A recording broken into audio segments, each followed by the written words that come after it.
एक बार एक राज्य में अकाल पड़ गया। लोग भूख के कारण मरने लगे। उस राज्य के राजा ने घोषणा करवा दी कि राज्य के सभी बच्चों को एक एक रोटी दी जाएगी। अगले ही दिन राज्य के सभी बच्चे राजा के महल के पास इकट्ठे हो गए। वहाँ पर कुछ रोटी छोटी थी तो कुछ रोटी बड़ी थी। सभी बच्चे बड़ी रोटी पाना चाहते थे, जिसके कारण उनकी आपस में धक्का मुक्की और लड़ाई होने लगी।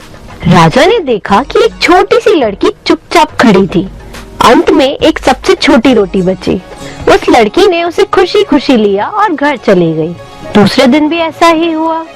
जब रोटी बांटी जा रही थी तो तब भी उस लड़की को सबसे छोटी रोटी ही मिली। उसने खुशी खुशी रोटी ली और घर चली गई।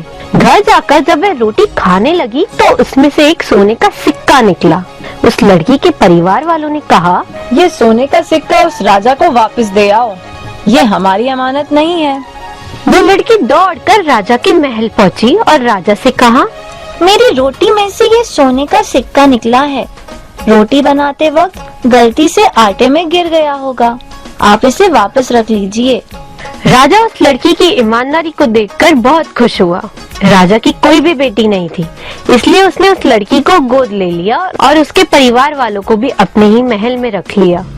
इतना ही नहीं, राजा ने कुछ दिनों बाद अपनी सारी की सारी संपत्ति उस लड़की के नाम कर दी। तो दोस्तों, इस कहानी से हमने ये सीखा कि ईमानदारी बड़े लोगों की अच्छाइयों में से एक है। ईमानदारी किसी भी व्यक्ति को अच्छाई के रास्ते पर ले जाती है।